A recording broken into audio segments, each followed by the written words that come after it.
Hello and welcome to the Mad Leprechaun. My name is Mert Walsh. I'm at a Harley Davidson museum. It'd be rude not to go inside and try and learn a little bit about Harleys and the heritage of Harleys. Interested? I hope you are. Stick around and stay tuned. I'd laugh at the intro.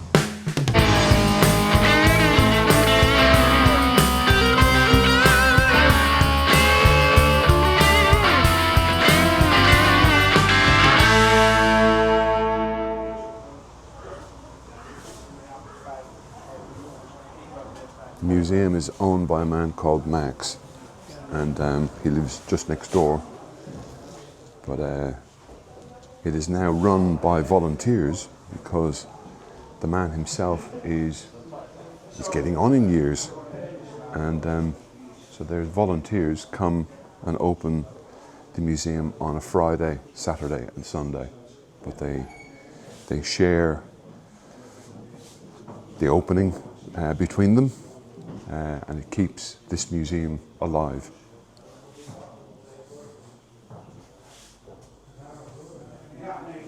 So I was talking to the man earlier, and he's already taught me some bits and pieces about some of the bikes, and hopefully we're going to get him on camera, and hopefully he'll tell us some more about one or two of the bikes, because there is an awful lot to learn. The first bike that I spotted that I thought I really liked was this one right here, and that was owned by a man who was the director from a very famous motorcycle magazine, Easy Rider. And if I was to have a Harley, that would be the shape of the Harley that I would own or would want. I hope I'm doing this justice. So this is obviously an early Harley Davidson, and the front end of it would have been a Springer, hardtail, and the seat effectively would have been sprung. So the bike would move up and down, but the seat would give you your suspension and cushion you from the bumps. The saddle is loosely based on a tractor saddle, except it's made from leather. And they keep they've kept all of the front end, Springer and hardtail, all the way through, pretty much until you get to this model here, which is a Hydroglide. And the reason it's called a Hydroglide is because the front end is telescopic suspension, still a hardtail with the seat that moves up and down. And this one is Duo Glide, so it's got shocks on the back with a swinging arm and telescopic forks on the front, and apparently that was the first. Harley Davidson were the first with telescopic forks. I'm only saying what I've been told. And this is an Electroglide, and the reason it's called an Electroglide is because it's got an electric start. So yeah, so we're learning the heritage of Harley, and I like it.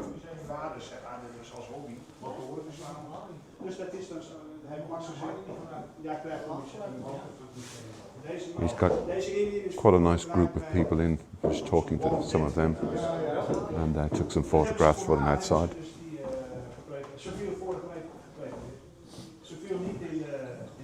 So one of the group that are downstairs, I was chatting to them earlier, and he drew my attention to this bike. This bike went to South Africa on a long journey, and he had a problem. And the eagle-eyed amongst us will be able to spot there's something missing. So he had issues with the front cylinder on the motorbike, and to be able to come home, he removed the front cylinder, and he has a piece of wood here, and he ride the rest of his journey with one cylinder.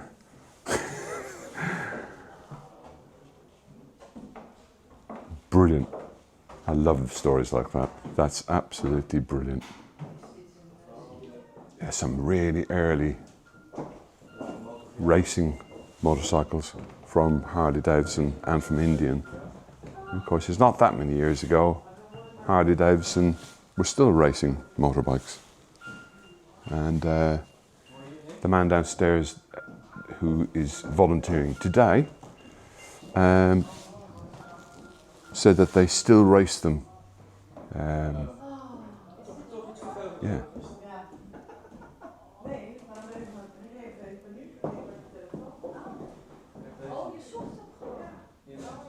Ah, it's a fantastic place. It's really good. There's a certain feel.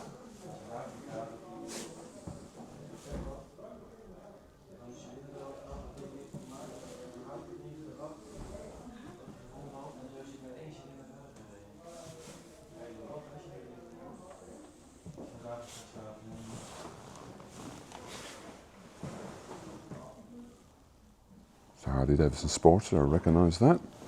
Oh, I like what they've done with the exhausts. They've made lights out of them. There's 4 of them shining on that bike. And another 2 over here. Nice. Nice idea. Like it. No. That wouldn't be me. That's just too open. I like all of the openness of it to look at, but no, not to ride. Wow.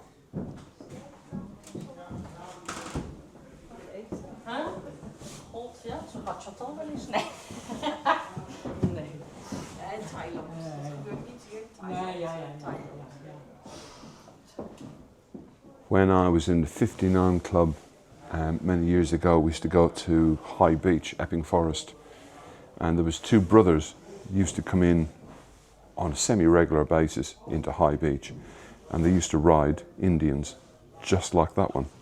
Very, very similar anyway, except they had them more like this. But they ran and they worked. Just spotted something. What is that? What is going on there? It's a sprocket on a sprocket. Is that making the electricity? Oh no, it's a speedo. Wow. Huh.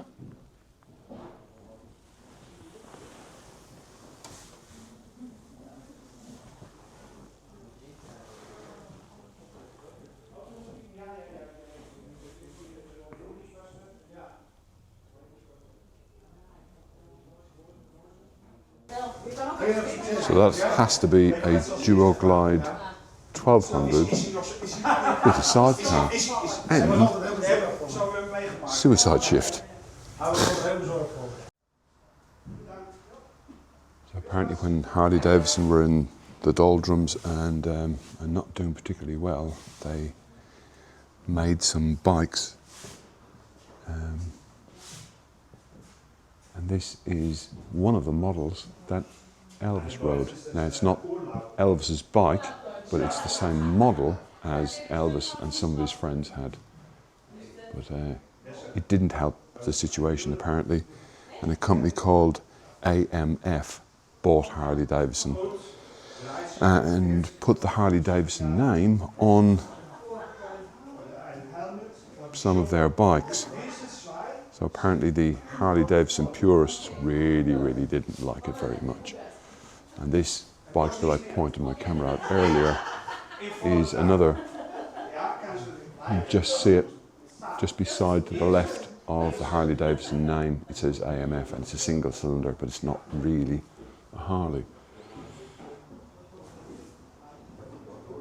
This one is signed by Willie G, and this he's a bit of a legend in Harley Davidson circles, but he designed this bike, and this bike basically brought Harley Davidson out of the doldrums. Effectively it's the same as a Sportster, but they've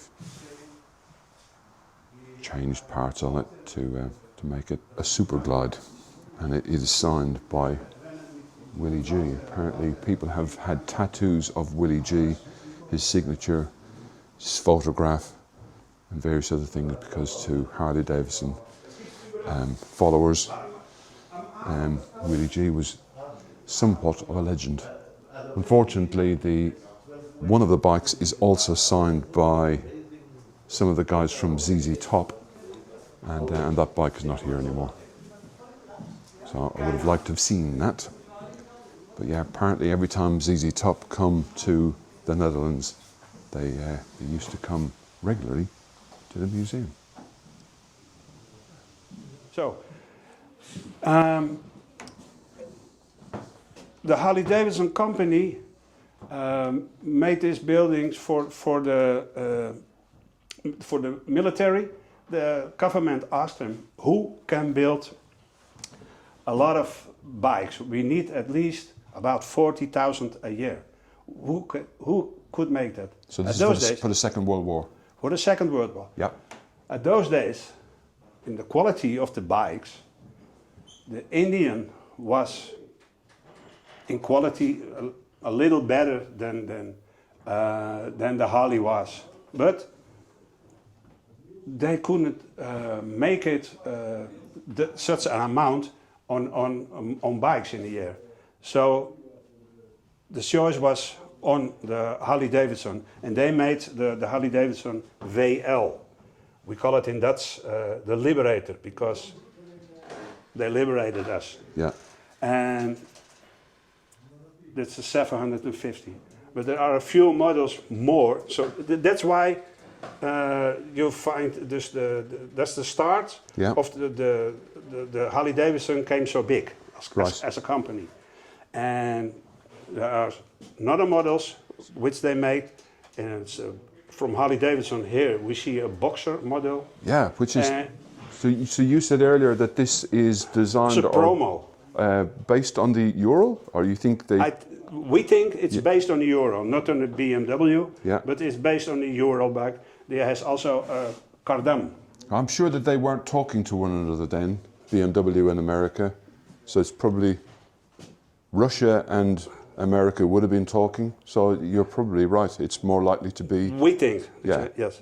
I think. And yeah, as you see, this is how the wheels are, this, from the later on now with the Fat Boy. Yeah, yeah, same. But these they made from this bike, they are made, it's a promo model, they have 400. Just 400? But they were scared because they didn't test it that well. Right. So they had to make a decision, should we make thousands of the VL, or should make we thousands of these? Yeah. So the choice was on these, 400 from these worldwide. We don't know how many still exist, but couldn't be that much. So just 400 worldwide? Yes. And you're not sure how many more exist? Yeah. Wow. And this is like a Moto Guzzi engine? So this is an Indian, right? This is also a V-twin, like the Moto Guzzi has. Yeah. V-twin. Wow. It's not a Boxer, but V-twin. Yeah. I'll tell you a rude story in a moment, off camera. So there you go. So that's the story about this military. Yeah, so it's these are the military bikes from now. Yeah. Which is, but it's a design of Harley-Davidson, but it's made, I'm not sure, but I think it's made in India. Oh. Nothing has, there's only the name Harley-Davidson is on it, but it had nothing to do just with money. Right. That's okay. all. Another thing about the WL, all the things like the ignition, the gear, everything is outside of the engine. So easy to repair. So easy to repair. Yeah. Don't take that much time. That's what a military bike needs. Yeah. So if you're in the field, you can repair it, keep going. Or not repair, just make new parts on it. Yeah, It's easy for the most of us. That's it about what I know. Yeah. There's much more to say about it, but what I know. I like it. I like it. 1926 double AA. And what's that one?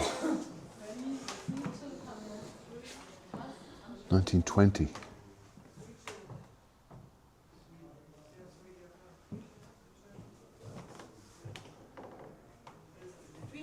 Oh, interesting. So if you look at the copper work, and this is just little things that interest me, copper work on the side of the engine, it's straight. And if you look on the side of some of the other models, there's a little curl in the pipe. And I was talking to an old chap some years ago, you can see on this one, and I said, why is there a curl on the pipe? And it was on a British bike. Same thing on this one up here. When you have vibration on an engine, that will move and the straight pipe will snap. And hopefully the curled pipe wouldn't. And that's the general idea. So there you go. That is, or that was, the American Motorcycle Museum in the Netherlands. I shall put the link in description and the address and the name of the place where this fantastic museum is. I've had a lovely morning. The welcome is very, very warm and very interesting. So I've had a lovely time. If you have liked this video, please leave a thumbs up. If you haven't liked this video for any particular reason whatsoever, please feel free to leave a thumbs down. Don't forget to like, subscribe, ding dong the notification bell if you would be so kind. And then hopefully, all being well, I shall see you in another one. Until next time, people, take care of yourself. Bye bye for now.